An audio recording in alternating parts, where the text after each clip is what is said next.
smart data, ah non, big data, il ne faut pas le dire, c'est un gros mot.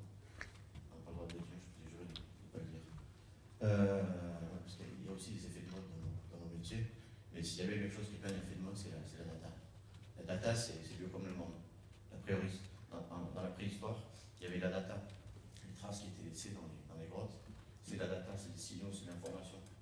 Et aujourd'hui, on essaie de déchiffrer encore cette data. Et tout au long de notre histoire, la data nous a suivis. Il y a l'événement important dans notre histoire, dans l'histoire de la data, c'est l'invention de l'imprimerie. C'est M. Gutenberg qui a inventé une machine dont la mission c'était de diffuser de l'information, diffuser des écrits. Alors, vous croyez qu'il aurait imaginé un jour qu'aujourd'hui, vous allez tweeter une information et que à l'autre bout du monde, cette information pourra être consultée par tous et complètement gratuitement. À mon avis, il n'aurait jamais imaginé ça. Et ça, aujourd'hui, c'est le digital qui permet ça.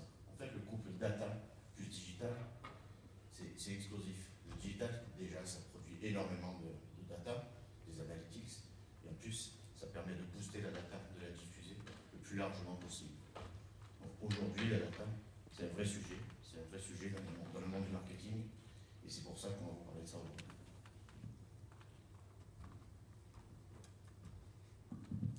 C'était la slide sur la préhistoire. Du coup, je vais la récupérer en fait. Pour vous parler finalement du pigment. On considère en fait chez Altares que la data est un pigment, que la data est une valeur qui peut se croiser, qui peut se créer, qui comme un peintre en fait peut donner une notion de vision, de vécu, et que ça permet en fait de visualiser un écosystème complet. Donc finalement, imaginez que la data est une matière vivante. C'est d'ailleurs, comme Patrice l'a expliqué, c'est une matière qui a un temporal, qui s'est propagée dans le temps et qui est devenue autonome. Ceux qui ont en premier lieu bien compris ça, finalement, c'est ceux qui ont été capables de créer de la valeur sur la data, et au sein de la data économie, les premiers, c'était les GAFA. Les GAFA ont créé un modèle économique basé, la plupart du temps, sur de nouveaux usages. Ensuite, on a pu voir des sociétés comme Uber qui ont amené finalement un échange d'informations entre des personnes qui ne tenaient pas forcément de stock, mais qui ont créé une valeur finalement sur les flux de data qui étaient croisés entre elles. Donc ils ont réussi à créer une valeur d'usage, et là on a pu voir donc, des sociétés comme Uber qui détenaient absolument rien, mais qui ont pu créer une valeur absolument incroyable. Pourquoi ils ont créé cette valeur? Tout simplement parce que le digital crée de la valeur sur de l'interaction. La valeur du digital permet, en fait, à travers l'interaction, à travers finalement cette relation homme-machine, de créer du trafic, de créer un flux. Et ils sont dépendants de ça.